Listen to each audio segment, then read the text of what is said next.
Hello there, Senior Boy here, and welcome back to Mass Effect 3 Legendary Edition. Now, it's still weird saying that out loud instead of Mass Effect 2 Legendary Edition. However, what we're going to return to do now, we are returning to, is it me or things seem a little bit quiet?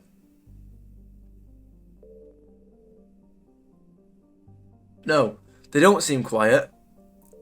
All it is that, did I read all this? I don't think I did.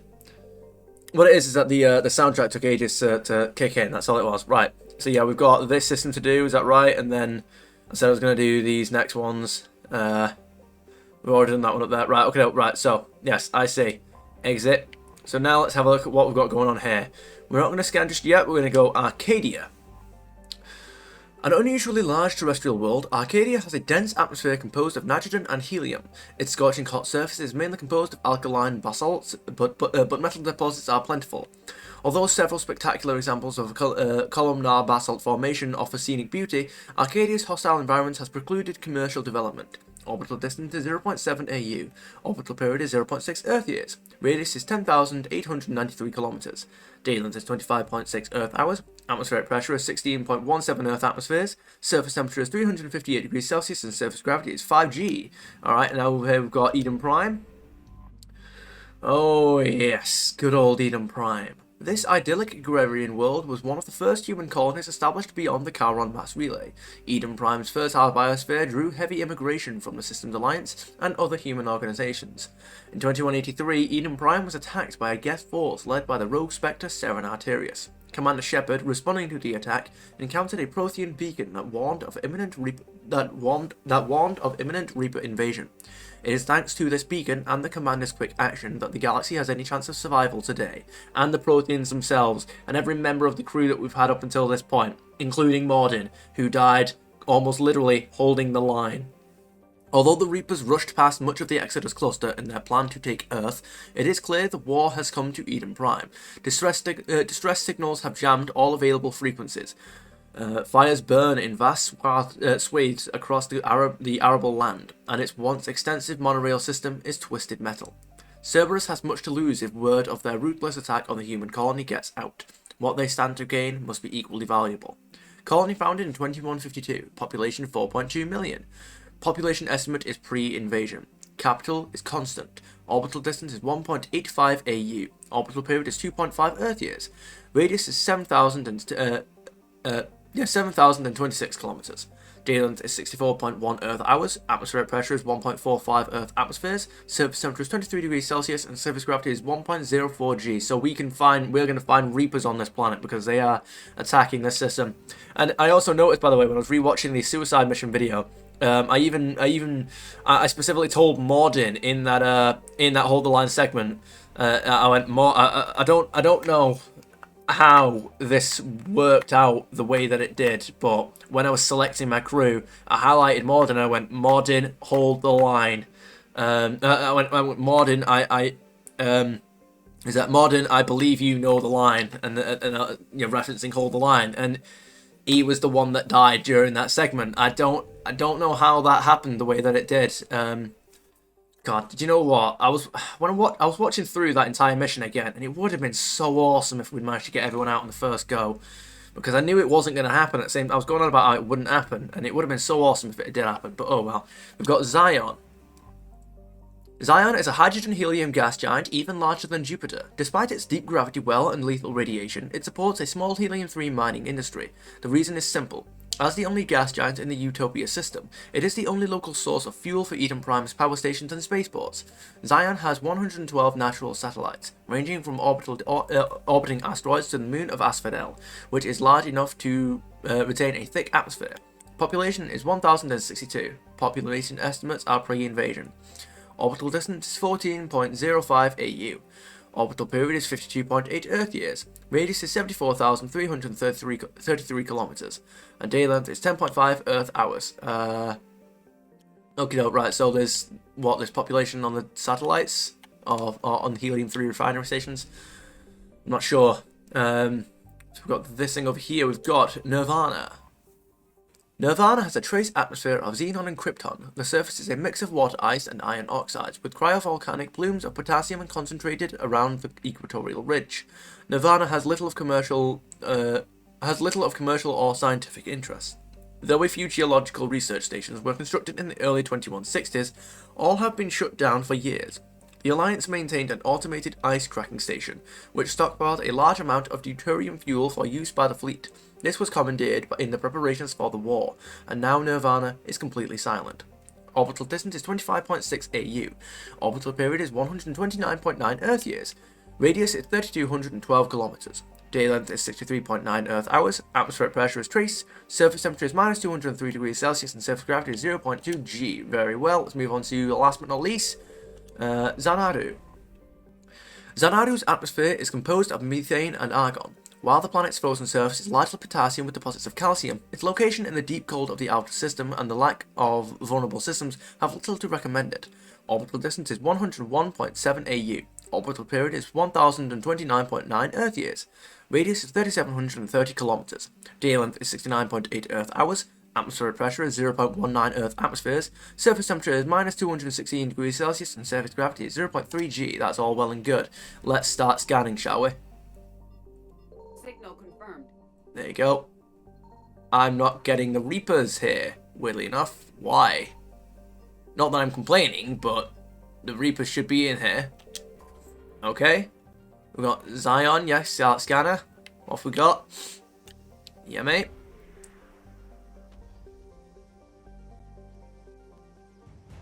War asset acquired, Prothean data files, hell yeah. Alright, nice. Now if I just chill here for a second, let's go to the intel room, hang on. Here we go, let's have a look. We've got this thing. Crucible, 125, it's gone up, I think. Let's have a look, we've got Prothean data files. Ooh. These Prothean disks were found years ago on Eden Prime, recovered a few months before the discovery of the Prothean beacon in 2183. For years, the data on the disks was incomprehensible, until the Crucible's blueprint provided the key to understanding the equations. Locked inside the disks were theories on dark matter meant to be used with the Crucible's main power source. Oh, okie-doke, alright. And biotics manipulate dark matter as well. That's what that does. Oh, ESO manipulates dark matter, I believe, is the idea there. Yeah, okay. So those data disks are worth as much as an Alliance fleet. The first fleet. Oh yeah, that's been upgraded now, hasn't it? Yeah, because so we're gonna upgrade these fleets with by updating the oh yes. We're gonna upgrade the war assets for each fleet. Right. I'm not entirely. I'm not 100% confident. Well, I've been told this several times, or like I've read it, I should say. Not been told it directly, but I don't know exactly what how much the Destiny Ascension is in terms of war assets, but apparently the Destiny Ascension is worth less war assets than the fleets, than the Alliance fleets that you save if you sacrifice them. I'm not exactly going to use that as a rationale for why I did it, because there was no way that anyone would have known that at the time. But that's just it just sucks that they've added they've added a rationale for making that decision 2 games in advance that's not based on anything that you would have ever accounted for. Like, here we go, wait, Asgard. But can I make that? That's the thing. It's over here. I'm gonna have trouble getting back. I'm gonna have trouble getting back. I found something. Whoa. The Reapers are having fun there. Okay. I need journal. Alright, hang on. Start scanner. I'll read them all in a minute. Get out there. Alright, come on. What have we got? Intel. Remains of Reaper Destroyer. Ooh, remains, you say? Wait, is there more? There's more! Oh my goodness. Hang on. Oh wait, no, that is done. Okay. Wait, what? Okay, alright. 20%? Oh god. There's more. I'll get all these in a second. I need to remember, do not, even though it's going to be tempting, do not scan everything until we read everything. War asset acquired, Alliance Naval Exploration Flotilla. Oh my goodness, let me go have a look at it. Here we go, War Terminal Alliance. What have we got? Let's have a look, come on. Alliance Naval Exploration Flotilla, 75? Oh my goodness. In peacetime, the Alliance's Naval Exploration Flotilla is used as a survey force to chart out new systems. The NEF came under fire in 2185, when several dozen service people were charged with withholding information on rich mining deposits in order to sell the locations to the exploration firm Barrier Frontiers. The Alliance attempted to hide the controversy to little avail, as more and more officers were indicted. Eager to bury its shady history, the NEF has dedicated its entire flotilla and material resources to constructing the Crucible. Okie doke, alright. Sure, that's good for you guys. We've gotten several fleets worth of war assets. Now we're on our way. Now, we are kind of stuck here. We need to read everything, and then we need to find some goddamn fuel before we escape. Like, oh my goodness, this is gonna... We don't have the fuel to get back. We need the fuel from this area, and it's gonna be tricky. But we're gonna start reading everything first. Terra Nova. Oh, I didn't realize that was in this system. Okay, this is the... Do you remember all that time ago? Really? Do you guys remember all that time ago when we stopped Balak from landing a goddamn meteor on this planet and wiping out all life on it? He got away, but we'll find him again. We've got to deal with the Reapers first. Terra Nova. Terra Nova was one of the Class 1 colonization prospects discovered by the first wave of Alliance service in 2150. It was the second human extrasolar colony, and the first beyond the Cauron mass relay. It once boasted the highest population of any formally endorsed Alliance colony, but in recent years, threats of Batarian attacks caused many to emigrate. The name Exodus Cluster became all too apt. The Reapers landed on Terra Nova after a brief battle with the Alliance's 6th Fleet. Aware that it would lose, the fleet retreated in hopes of meeting with allies and retaking the planet. Intelligence indicates that the Reaper force here is light, and debates rages over whether to try to liberate the planet, or if such an effort would prove futile if the Reapers sent reinforcements. It most certainly would, because the Reapers have many reinforcements, and we need to save every one of them we can get for when we build the Crucible. Population 4.15 billion, no, million, that's not billion, 4,150,000. Population estimates are pre-invasion. Colony founded in 2152. Capital, Scott. Orbital distance is 1.3 Orbital distance is 1.3 AU. Orbital period is 1.5 Earth years. Radius is 5,261 kilometers. Day length is 37.3 Earth hours. Atmospheric pressure is 0.91 Earth atmospheres. Surface temperature is 56 degrees Celsius and surface gravity is 0.95 G. That's all well and good. Let's move over to this bloody gas giant over here, Bohr. Bohr is a hydrogen and helium gas giant with over 90 moons. The light of ionized hydrogen filtering through an upper cloud deck of sodium causes its striking coloration.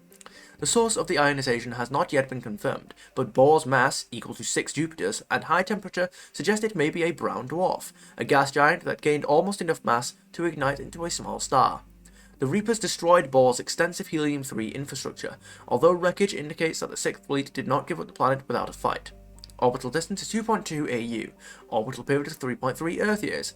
Radius is 74,612 kilometers, and day length is 8.8 Earth hours. Well, as much as I appreciate you guys not giving up planets without a fight, we need every ship that we can get our hands on, and we are going to get our hands on many ships. Tyr. Tyr is compositionally similar to Earth. However, it lies over 4 AU from Asgard and possesses an atmosphere primarily composed of nitrogen and ethane.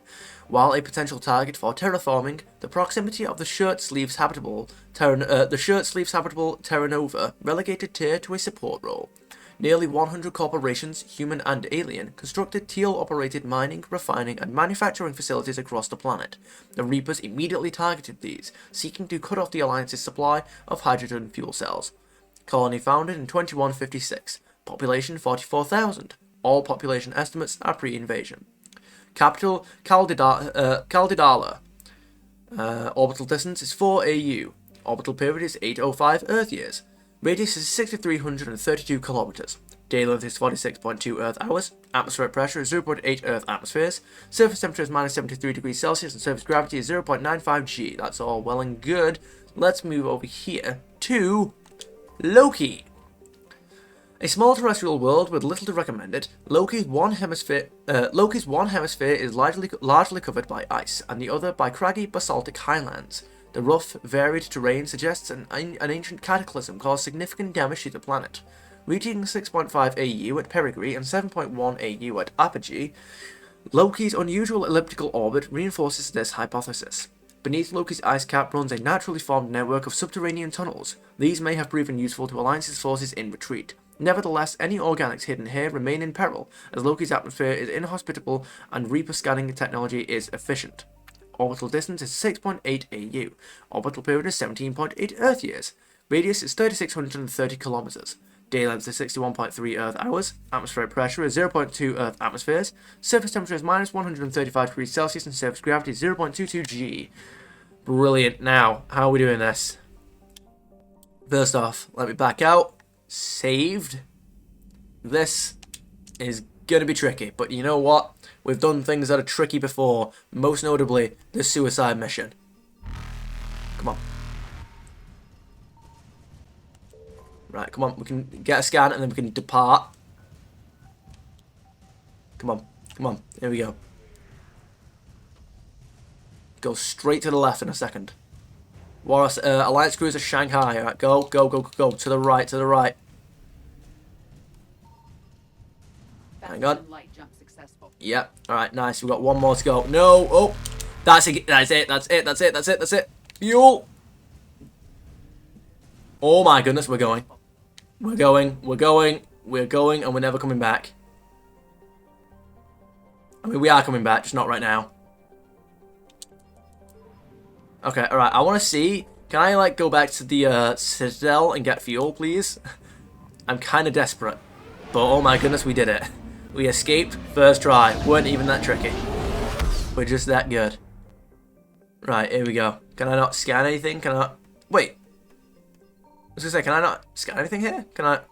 Okay, alright, cool. And there's nothing to go through there. Right, can I not? Come on. Wait, we can, yeah, let's read this. Supposedly constructed by the long-extinct Proteans, this colossal deep space station serves as the capital of the Citadel Council. Gravity is simulated through rotation, and is a comfortable 1.02 standard Gs on the wards and a light 0.3 standard Gs on the Presidium ring. Total length, when the Citadel is open, is 44.7 kilometers. Diameter when open is 12.8 kilometers. I read that so awkwardly. Population is 13.2 million, not including keepers. Gross weight is 7.11 billion metric tons. Oh my goodness, right.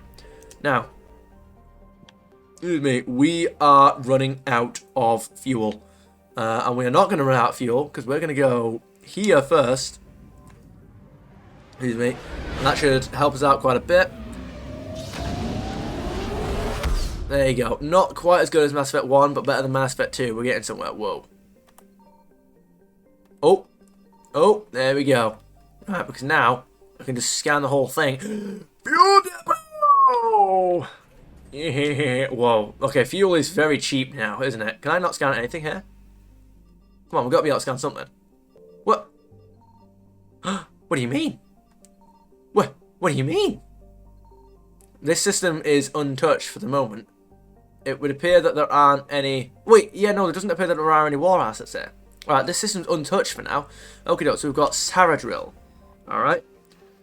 Sir Kesh's sister planet is in a weak hothouse state, retaining enough carbon dioxide and monoxide to form an atmosphere thicker than a garden world's, but thinner than a true hothouse like Venus. In the early days of Solarian space exploration, the species saw mining the planet as an engineering challenge. When the Solarians made contact with the Asari, the robo-mining industry developed for planets like Saradrill quickly became the galactic standard. The planet is named for the Saradrill clan, specifically the Solarian Dalatros Saradrill II Sorosan Malnetia Pator Nura, who sponsored the first manned mission to the planet. In antiquity, the planet was named for various gods, as well as the astronomer who first classified it as a planet rather than a star. But Nura's political machinations won out, and the planet now bears her clan's name on all standard Solarian star maps. Orbital distance is 0.6 AU.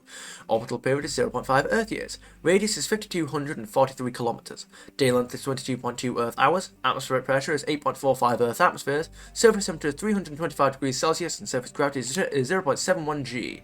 Brilliant. Now we've got Surkesh. The Solarian homeworld has been likened to the jungles of Earth. Pretty to look at, teeming with life, uncomfortable to live in, and dangerous to the unwary. The technophilic Solarians had significant pollution and waste problems early in the development of their society.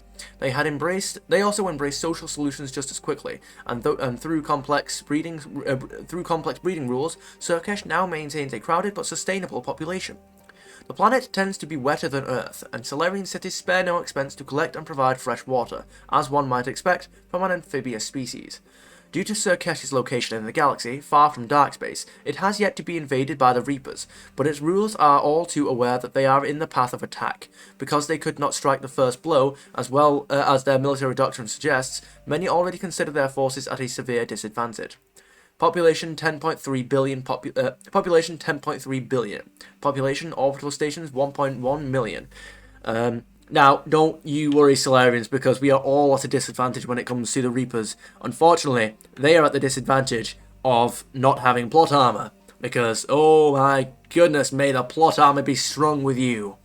Orbital distance is 1.1 AU. Orbital period is 1.2 Earth years. Radius is 6,709 kilometers. Day length is 21.5 Earth hours. Atmospheric pressure is 1.42 Earth atmospheres. Surface temperature is 25 degrees Celsius and surface gravity is 0.94 G. Brilliant. Now, what have we got? What's the next one on our list? It's this tiny little moon dwarf planet thing over here, Draggle. The tiny rock planet Draggle is notable for its status as a strategic reserve of heavy metals. It has been warmed slightly by a thin atmosphere of nitrogen and carbon monoxide, but otherwise remains hostile to life. In the clandestine fashion typical of Solarians, a military outpost orbits the planet but does not appear on Alliance star maps. Okie doke. Oh, the military outpost doesn't... Okay, alright. Like Saradrill... Wait, was I saying Celadrill before? Wait! Have you swapped it again? I swear to... Oh, no, okay, right. I just got it wrong before. Alright, Saradrill. Fair enough. Where are you? Like Saradrill, Draggle is named for the matrilineal clan that sent the first manned mission to the planet's surface. However, a thriving minority from the Sealar clan, who sent the first manned mission to orbit the planet, insists to this day that their landing attempt was sabotaged by the Draggles, and the planet should bear their name. Relations between the two clans remain tense. Orbital distance is 1.9 AU. Orbital period is 2.5 Earth years. Radius is 1,528 kilometers. Day length is 60.2 Earth hours. Atmospheric pressure is trace. Surface temperature is minus 37 degrees Celsius and surface gravity is 0.15 G. Now, as much as you might have been sabotaged and you weren't the first planet, you weren't the first guys to land there, and you almost were. You weren't the first guys. Like, you might have been sabotaged. I fully believe you, but you weren't the first guys to land there. So, yes, it's possible that they'd stolen that name from you, but they have that name. They were the first to land on it. We've got Hail Goose. Sure, Hail Goose. Spacer investors are fond of saying, you can't exhaust a gas giant, but the Solarians have certainly tried. Hail Goose is home to a thriving community of robo-miners and those who work in helium-3 collection and refinement. More than 16 of Hail Goose's more metallic moons have been settled. The giant bears the name of the Hail Goose Corporation, which combined the best efforts of several Solarian clans to manufacture the advanced shielding necessary to colonize the planet's moons. The planet's magnetosphere retains massive amounts of radioactive ions from Pranash, the system's star. Because of this, the cities on the moons are subsurface, protected from lethal radiation levels by shielding and thick layers of rock. Hail Goose was bought out centuries ago, but the name endures as a symbol of Solarian innovation and cooperation. Colony founded in 560 BCE. Population is 129,000 and capital is Aether. Orbital distance is 3.6 AU. Orbital period is 6.8 Earth years. Radius is 54,743 kilometers and day length is 16.8 Earth hours. Brilliant. I believe that's everything in this area. And we can't scan anything right now because, those aren't any war assets that we would find in there are not currently our war assets because we haven't when the place is ravaged by the Reapers, we then sneak through there and try to round up any ships and fuel that we can get. Let's go to this system. Rescue the Turian Primarch. Alright, here we go. Oh boy. Right, let's see what we've got in this area. So let's read everything first and then we'll figure out where we're going. Is that it? Palavan. There we go. The Turian homeworld currently being onslaughted. That's not a word. Currently being ravaged by the Reapers, as are many other homeworlds. Excuse me. And it will progress for at least a couple more weeks, but eventually it will not. Good stuff. We've got Aventon. Aventon is named for a tactician philosopher whose treatise on leadership is known by every Turian youth who pays attention in class. It is a small, hot rock planet surrounded by a haze of methane and helium. It was thoroughly mined for valuable minerals in the early days of the Turian space age, and since then has had little to offer. Aventon's token spy satellites and defense drones proved no match for even a small Reaper presence, and best reports suggest they have been eliminated. Orbital distance is 0.3 AU. Orbital period is 0.2 Earth years. Radius is 5,488 kilometers. Day length is 19.1 Earth hours. Atmospheric pressure is 3.01 Earth atmospheres. Surface temperature is 454 degrees Celsius, and surface gravity is 0.7 G. So, even the Turians do not require much push from the Reapers to overtake their small satellite system. Kalax. Like nearby Aventon, Kalax was named for an ancient philosopher and author, but where Aventon wrote for the military leaders of tomorrow, Kalax focused on those who feed, clothe, heal, and arm the soldier. Her enormous tome, Service, features a lengthy chapter on laws that formed the basis for the Turian concept of citizenship tiers. Kalax is lower in temperature than Aventon, and its minerals were thus exploited first. The Turian defences on Kalax are not completely destroyed, which is unusual. It may be that remnants of the scattered Turian fleet regrouped using the planet for cover and eliminated the satellite-hunting Reaper destroyers before their mission was complete. More likely, the destroyers found a way to compromise the defences through wireless hacking, and the unmanned drones present now obey them. That's possible, but we'll give it a scan in a minute, and let's hope it's the former and we can regroup those Turians. Orbital distance is 0.6 AU. Orbital period is 0.4 Earth years. Radius is 6,349 kilometers. Day length is 64.5 Earth hours. Atmospheric pressure is 0.06 Earth atmospheres. Surface temperature is 187 degrees Celsius, and surface gravity is just 1.0 G or 1 G, either one. We've got Palaven. Here we go. Reapers are on that place. The only thing on this planet that isn't silver are the Turians. It's all too clear they are made of steel. These were Alliance hero John Grissom's impressions of the Turian homeworld Palaven, seen by humans for the first time following the First Contact War. The Turians' martial attitude permeates every aspect of Palaven society, from architecture to art to politics. It's no surprise that their homeworld was never occupied by an invading force until now. The Reapers, aware of their enemy's reputation, brought overwhelming force to Palaven and did not hesitate to bombard cities that resisted, and all of them resisted. The dust and smoke from pulverized cities is now a breathing hazard across much of the planet. Water and power supplies have all but vanished. Still, the fight here has cost the Reapers dearly.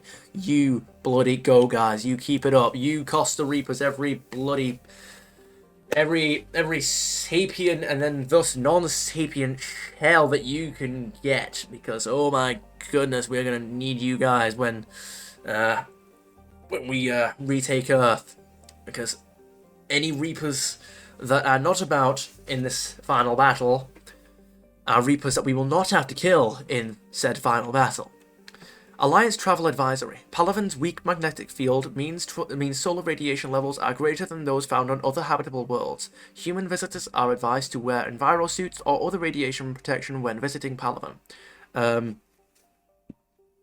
Alliance Travel Advisory, don't. Population 6.1 billion. Population in orbital stations is 350,000. Pop estimates are pre-invasion. Capital is Cyprian. Excuse me. Orbital distance is 1.15 AU. Orbital period is 1.2 Earth years. Radius is 8,990 kilometers. Day length is 28.3 Earth hours. Atmospheric pressure is 1.1 Earth atmospheres. Surface temperature is 31 degrees Celsius, and surface gravity is 1.14 G.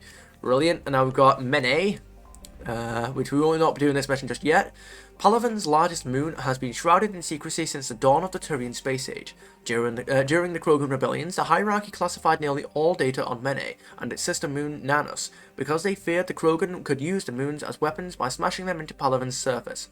However, some information has leaked out. Images of Turian bases where personnel walk without enviro suits indicate advanced infrastructure, likely a network of subterranean tunnels with powerful Mass Effect field generators that retain heat and atmosphere over swathes of the surface. The Reaper's plans for bombarding the bases were met with fierce resistance by the Turian fleet and the moon's anti-aerospace defenses. With their easy victory stalled, the Reapers deployed a variety of ground units to take the bases one at a time. Ooh, the Turians know what they're doing when it comes to delaying the Reapers at the very least. They're good at costing them forces. Excuse me. The Turians have the advantage on the moon, but the Reapers have the patience to slowly grind them down. With every base captured, the Reapers deny the Turian fleet another place to repair or refuel. Well, you keep those bases alive as long as possible. We need that Turian fleet intact for when we borrow it for the final battle. Orbital distance is classified. Orbital period orbits Palaven every 33 days. Okay, that's a weird way that's not the way that you normally say it. Okay, no. Radius classified. Day length classified. Atmospheric pressure classified. Surface temperature classified. Surface gravity classified. But we're not landing just there. We're not landing there just yet. What I will see is... Oh wait, whoa, hang on. We're not even done here. Hang on. Sure. Let's go over here. We've got Impera. The small planet Impera is a hothouse of helium and argon, the latter a product of decaying radioactive materials. Robo-mining was once lucrative here, but like the rest of the solar system, the only remaining veins are inaccessible by cost-effective means. The planet is named for Atrin Impera, the Turian Machiavelli, whose ambitious political philosophies led to her reign as regent in the continent-spanning Nealin Empire for more than a decade. She famously combined citizenship tiers with a meritocracy, rather than a caste system, which served to strengthen her empire. This practice fell in and out of favour for centuries before its revival early in the Turian's age of nation-states. The Reaper invasion largely ignored Impera, sending only a token force to destroy the scientific equipment around the planet. Orbital distance is 2.4 AU.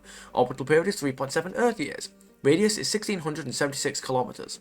Day length is 32.6 Earth hours. Atmospheric pressure is 24.28 Earth atmospheres. Surface temperature is 228 degrees Celsius, and surface gravity is 0.1 G.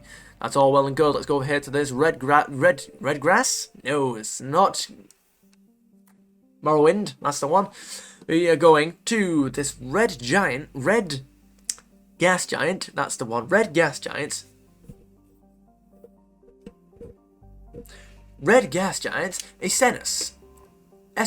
Okay, no, there you go, Essenus. Essenus. Alright. Essenus is a hydrogen-helium gas giant that was home to a substantial Turian garrison defending the planet's fuel infrastructure. It once held a distribution center for anti-proton-based fuel, as well as the more common helium-3 collectors. The garrison is now gone. The Reapers drove the Turians off and destroyed all available machinery. The Reapers appear to have moved on. A few Volus ships are now visible, likely present to scavenge the wreckage. Orbital distance is 4.8 AU. Orbital period is 10.4 Earth years. Radius is 73,976 kilometers. Day length is 12.3 Earth hours. Alright, that's all cool. We've got one... Wait. Oh, wait, no, we've got maximum fuel. It's fine anyway. The fuel depot is still there. The Reapers will destroy that very shortly. So I need to... it's a good thing that I'm coming here first before I do anything. Where's this last planet? Oh, it's right. It was right there. Okay, no. Datriox. Alright.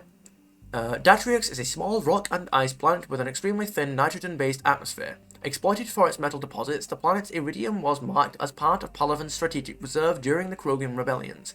Its facilities have been maintained to this day. Scans indicate the Reapers did not destroy the surface facilities. It is possible they either did not see them as a threat or planned on using them for their own purposes. A few Reaper destroyers serve as a skeleton crew here, backed by a capital ship in case the Turians attempt to retake the planet. Orbital distance is 8.7 AU. Orbital period is 25.7 Earth years. Radius is 7,183 kilometers.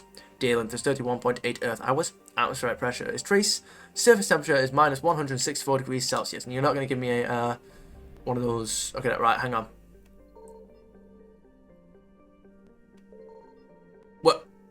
But the Reapers are here. What do you mean? I mean, well, okay, wait, apparently I can't get anything from here anyway. Okay, the Reapers are too busy on Palavan, I suppose. Alright. Can I go here? Castorus? I assume the Reapers have invaded this area. Whoa. Okay.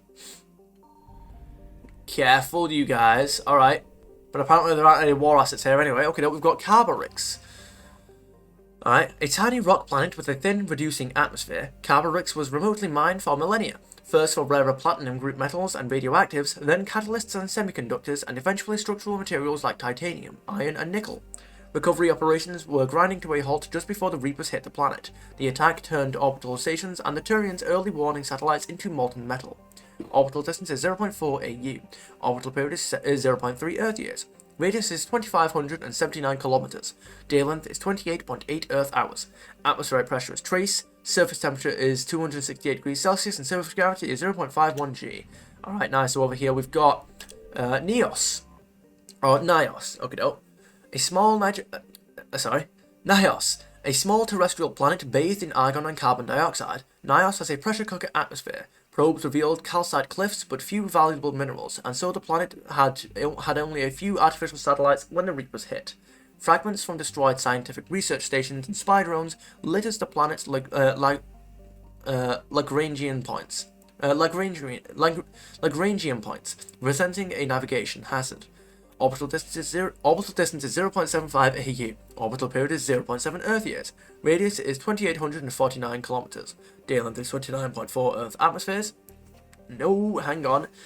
Day length is 29.4 Earth hours. Atmospheric pressure is 115.77 Earth atmospheres. Surface temperature is 756 degrees Celsius and surface gravity is 0.39 G. Okay, so third up we've got Third up we've got Digeris. Or Digeris. Digeris, alright.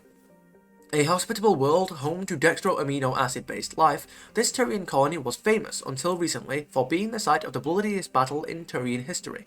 During the Krogan rebellions, a warlord named Graken Dahl took the fight to Palavan's home cluster, bombarding the modestly defended Digeris.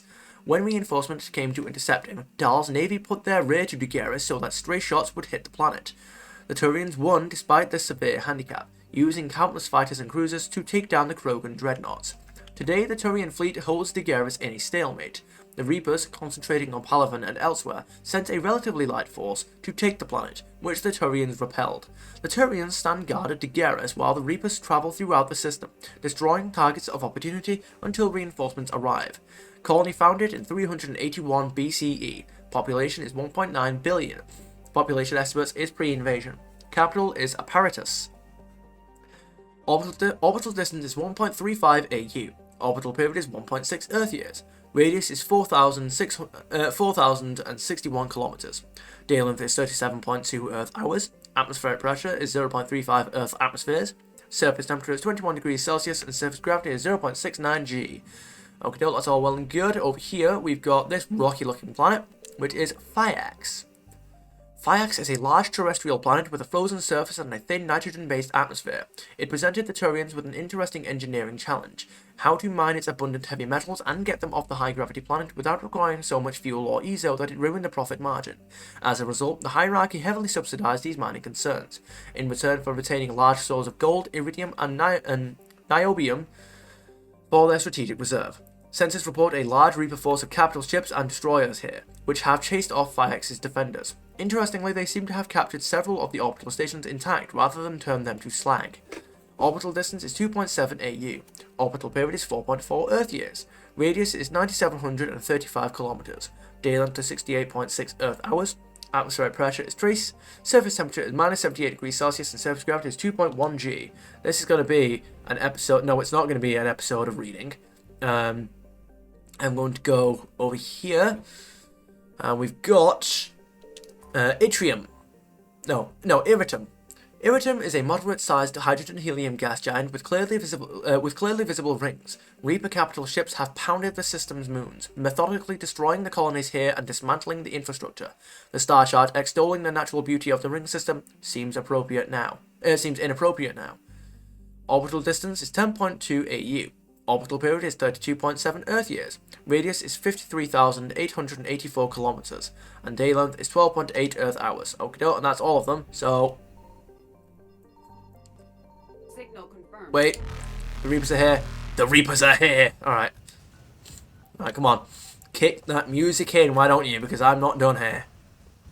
Right, we've got Journal updated. Citadel, Banner of the 1st Regiment.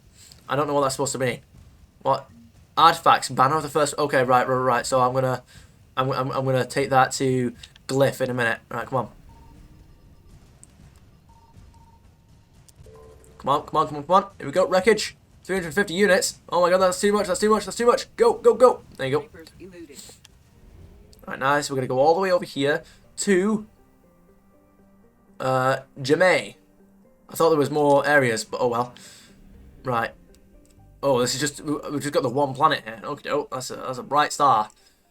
It's probably gonna be a tricky place to. Alright, we've got Pharos. Okay, no. Pharos. Okay, no. Pharos is an asteroid towed near the Glass B blue giant Gemma to serve as a terrestrial military base in a system devoid of planets. A vast array of solar collectors absorb energy from the star and beam it to receptors near the tidally locked asteroid's terminator zone. Beneath the surface, dozens of particle accelerators generate antiprotons for starship fuel. The Reapers sent a substantial force to Gemma's system, but found that the Turians were capable and prepared to defend their armada's fuel source. Warning messages say the Reapers are still present in the system, awaiting reinforcements. At present, the Turians can still refuel, but only because they committed forces here that could otherwise have defended Palaven. Orbital distance is 160.1 AU. Orbital period is 479.2 Earth years, god damn it. Radius is 1401 kilometers. Day length is 110.2 Earth years. Atmospheric pressure is trace. Surface temperature is 496 degrees Celsius in the Terminator zone. And surface gravity is 0.16 G. Well, GG to... I found something. Oh my god. Oh god. Everything's here. Oh, no! No! No. Not like this. Okay, here we go. Try this again, shall we? Right, nice. So this right here looks like we've got. Let's have a look. What kind of war asset are we gonna get here?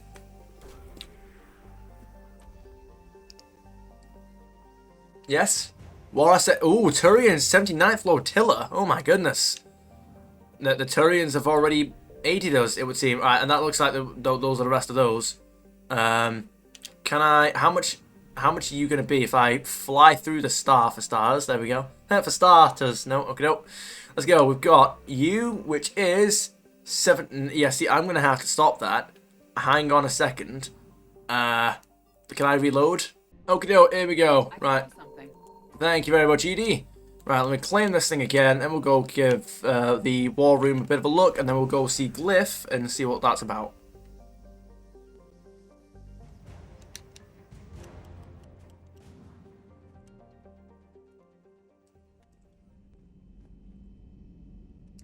Right, what have we got here? We've got Citadel, Banner of the 1st Regiment. The Banner of the 1st Regiment, a Turian artifact, was recovered from Castellus in the Apian Crest. Find someone on the Citadel who can use it. Yeah, okay, alright, so maybe we can do that at some point. I don't know if I have all the rooms unlocked to find the NPCs to do that. But oh well. I guess let's go to the Citadel and find out, shall we? Here we go. So, because I can refuel at the yeah, I can still refuel at the oh, there it is, the Turian.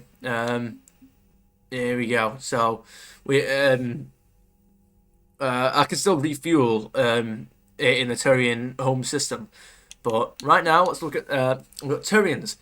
The threat of Turian firepower once kept entire armies in check. Now the hierarchy's vast fleets and numerous soldiers are needed to win the largest war in galactic history. You guys are absolutely necessary. Here we go. Chances of success are very poor. Right. Turian 79th Flotilla. The Turian... Oh, look at them go. Oh, yes. The Turian 79th Flotilla distinguished itself during the Krogan rebellions when they clashed with Krogan warships above Daenerys. The 79th sacrificed themselves in great numbers to bring down Krogan vessels attacking the colony. Centuries later, the flotilla continues to rely on speed and stealth to harass the enemy. They run interference, divert fire, and make bombing runs on enemy ground units until anti-air defenses manage to target them. Well, that will absolutely come in handy during the battle to retake Earth. So let's have a look. We've got 915 from the Alliance at the minute. Oh, look at us go. We're a fifth of the way there. What are the Reapers going to do? Alliance cruiser Shanghai. The Shanghai's most important part in the Reaper War to date was the evacuation of the colony Ukbar. Excuse me. Alliance intel reported Reaper forces headed towards Ukbar, but as a cruiser, the Shanghai was unable to land on the medium-gravity world. The Shanghai's captain quickly dispatched all its shuttles to help transport hundreds of colonists onto the ship, making over 41 shuttle runs in a single hour. The Shanghai managed to evacuate the entire remaining population. When Reaper forces arrived, Ukbar's capital city was as empty as if it had never been inhabited at all. Alliance cruiser Shanghai. Let me buy you a goddamn drink after this is over. You bloody legend. Absolutely evacuated an entire capital city. That actually beats what we did on Terra Nova. That actually beats it. You bloody don't even have words. That actually beats Terra Nova. It does. Because we saved the colony by, pushing away a meteor. These guys literally evacuated the whole colony. We said we couldn't. These guys actually evacuated the whole colony. So far, these guys have successfully prevented a capital city from having its populations ravaged by the Reapers. They are the first people to do that to date at the moment. The Shanghai was the first. So GG to them guys. I'd be happy to have you in the fleet. Now, crew quarters. Yeah, that's where they are. Do you know what I don't understand? Where's Caden on this list? Oh no, he is there. Caden Alenko. There we go. Alright, yeah, this list will get a lot longer, but you know what? There's only so far down it goes. The same cannot be said for the Reapers. Right, let's go over here. So Glyph. Excellent find, Commander. The information network terminal has been updated. Why, thank you, Glyph. We're happy to have you. Let's have a look. So we've got the remains of the Reaper destroyer. To avoid the risk of indoctrination, remote drones have been sent to study the salvaged remains of a Reaper destroyer. The drones can dig under the outer hull, scanning circuits for technology that will increase the speed at which tech, biotic, and combat abilities can be fired. Alternatively, the Council has offered a Citadel-wide merchant discount for choosing the safer option and demolishing the remains. The Council has offered a merchant discount for choosing the safer option and demolishing the remains. They offered a discount to people trying to buy the technology?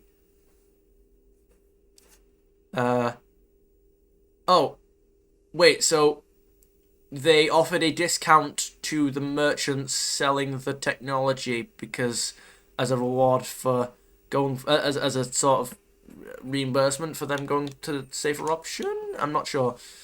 Open. There we go. So we've got store discount bonus. Plus 5%. Destroy the remains for a store discount. Oh, power cooldown bonus. Oh, destroy the remains for a store discount. Oh, right. Okay, I see. Scan the remains for new technology. Power recharged. Scan the remains for new technology. Wait, hang on. Why does that... Wait. To avoid the risk of indoctrination. The safer option. Well, as much as that power recharge, yeah, you know what? We know how effective the indoctrination is. And even though I'm sure that this probably won't actually give me the indoctrination or something like that, I'm sure that this won't actually have a mechanical effect. I am going to go for the safer. I am going to go for the safer option. Avoid the chance of indoctrination. We're going to, as a show of good faith to the Citadel Council and the rest of the galactic community, we're not going to take that technology. We're going to destroy it. There we go. Yeah. Store discount bonus. Yeah, mate. Is that it? There we go. Can't get anything from here. Hello again. Hello again, Liara. Hello there. Can I speak to Glyph? Nope. Nope. Let me get back up to the galaxy map. I want to know what happened to the old Normandy crew from Mass Effect 2. Like, Cerberus or not, you know, these like Cerberus or not, you know, they didn't deserve to get what, permanently imprisoned or anything. So, right, I can refuel from here. I'm gonna go to the Citadel and see what we have. Here we go.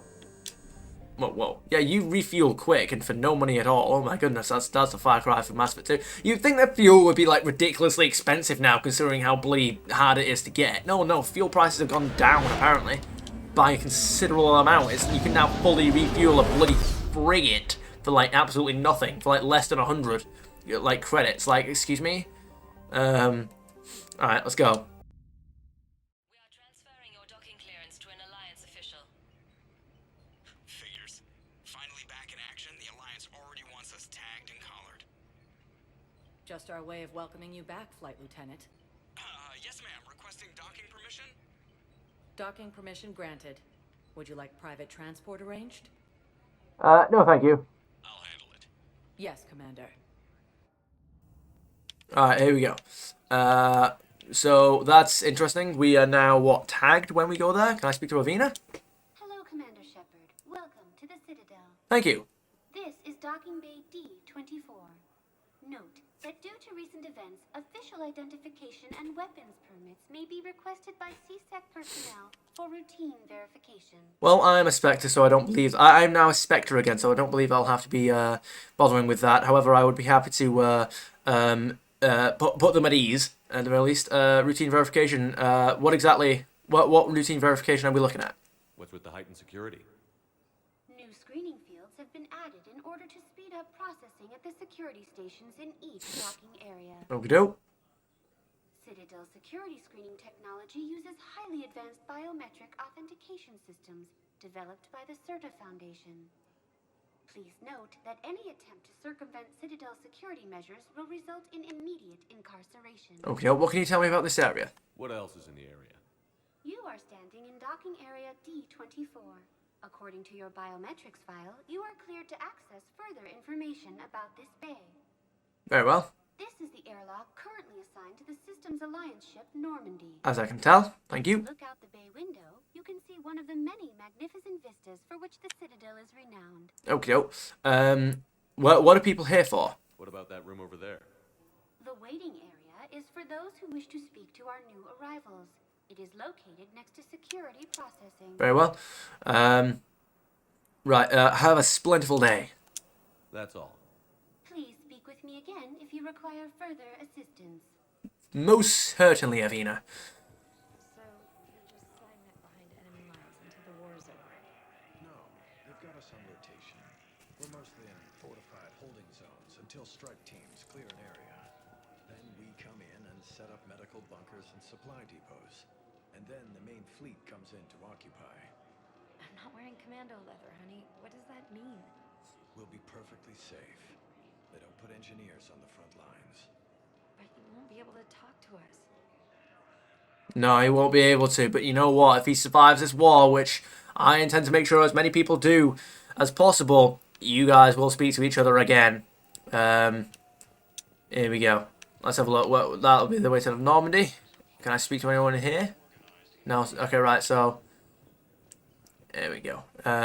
Yeah, we're in full scale war now. No ifs or buts, no myths, no rumors. Elevator. Yep, sure. Let's see if we can't find anybody to speak to. Commander Shepard. Let's go to Citadel Embassy. Let's see if we can't find someone. Wait, if I go in here, does it give me anything? No, nope. Do not sort. Sort my newest. Banners of the 1st Regiment. It's a Turian artifacts. Maybe if I find a Turian. Presidium Embassies, yeah, mate. Okay, I'm just gonna have a look around, I suppose. Hang on a minute, I guess. Good morning. Oh. Hello, ma'am. Ma'am? We've had this discussion, young lady. You're to call me Teresa. Well, maybe my son didn't have the chance to marry you because of this damn war. But you're still family in my book. Nothing will ever change that. Of course, Teresa. I'll come back later during your break if you want. Treat you to lunch. What do you say? I would love that, Teresa. Thank you. Oh, that's sweet. Is there anything I can help with here? Does nobody have any need for relics?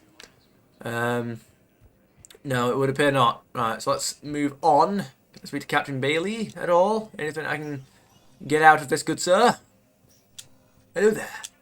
I'm up to my neck in trouble, but if there's anything you need, I'll do my damnedest to help. Okay, oh, what kind of trouble are you into? Thought things were relatively quiet here. Well, compared to where you're coming from, sure. But the war's being felt everywhere. It is. Millions across the galaxy have been displaced, and most of them come here. Must have you doing somersaults. Yeah, already allocated the bulk of my men to customs, but we're still overtaxed, cataloging and processing them all. Okay, what exactly is the Citadel doing about the war? Is the Citadel gearing up for war? There's a false sense of security here. Even people from worlds that have gone down act like they're safe. Well, I guess it's not just human nature. We all lie to ourselves to deal with horror. Okay, right. How safe is the Citadel currently? Anything important going on around here? You kidding? With the Reapers running roughshod through the galaxy, it seemed like the Council is in constant session. We got more ambassadors and dignitaries here than ever before pleading their cases. But that's just the tip of the iceberg, really. Okay, what happened to your family during all this? You got loved ones out there? Somewhere. Ex-wife I lost track of, and a son and daughter. They're still on Earth. I'm sorry to hear that. Sorry, Bailey. Yeah, I'm just like everyone else. I'm losing myself and things I can control. And at the moment, that means creating the illusion of security here. Okay, when did you get promoted? It was Udina who made you a commander, huh? Yeah, he's become an even bigger shot around here. Got a lot of ambition. He suspected Executor Palin was conspiring against the Council and had me investigate. Find anything incriminating? Yeah, enough to arrest him. And when Palin resisted, I was forced to kill him. Udina rewarded me with the promotion.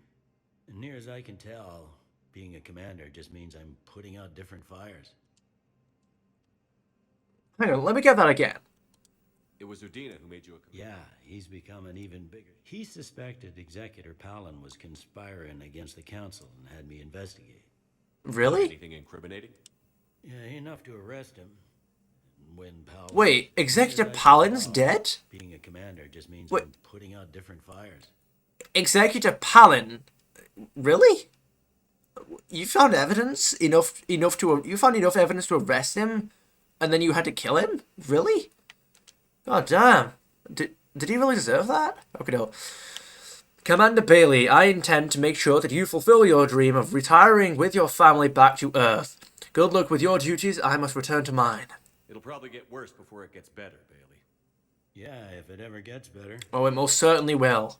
And if you doubt it, let me know, and I shall accept that challenge, good sir. Right, let's proceed. Let's see if we can't find anyone to do with these goddamn relics. Alright, what's down here? Oh, wait, it's a store, isn't it? Right. I need someone. There's got to be. Wait, did I go through here? Spectre outpost. Oh no, it's nope. We don't need that. Can I do anything with here yet? Wait. Spectre requisitions. Spectre terminal. Okay. Excuse me. No, I can't do anything there just yet. All right. Excuse me. I might have to go make another brew. I don't know. Now we've got Earth Counselor. I mean, maybe. I very much doubt it. It would. Yeah, it doesn't appear that I actually can do anything here. Like, god damn it. Can I speak to Udina again? Wait, he's not here. That's odd. Unless he's... No, he's not here. Okay, where's he gone? Udina, you haven't been killed, have you? That would be a shame, as much as I don't particularly like you. Well, then again, you have cleaned up your act a little bit in this game so far. You have already done more in this third game in like one scene than you have in the entirety of the first two games. So I'm happy for you, Chief. Now, let's go to the hospital. We'll see if anybody has anything anything to do with these relics. I doubt it, but we can have a look. I feel like maybe I have to unlock a few more missions or something first. I don't know. But, can't speak. It doesn't appear that we can speak to anyone or do anything. So I guess we just have to continue. Inpatient wing. Yeah, that's all well and good. Allow me to pass, please. Nope, can't speak to anyone in here. Okie doke. Off we go. I don't think we can go anywhere on the right there. It's a private room. There's Ashley. Okie doke. Ashley's doing well, it would seem. Right, what's going on in here? Hello, ma'am. Don't let me interrupt. I apologise. Yes, but clone tissue replacement takes months. You'll need a prosthetic. Oh no. I highly recommend talking to our resident psychiatrist before the operation. Okay, you get that sorted, mate. Trust me. In the time it would take you to replenish in the time it will take you to get that leg sorted, we'll have won the war against the Reapers. You won't need a leg to go and fight because you've fought already, Chief, and we're gonna win. Don't you worry about that one. Patient lounge. Right, I believe that's everything, and we're an hour in. I have to keep these as not as literally short as possible, but not as under 2 hours as possible. So that's about all the time I've got for today. I hope you guys had about as much fun as I did. If there are any games you'd like to see me play, feel free to suggest them down in the comments, and I'll see you guys in the next one. And have a splendid day.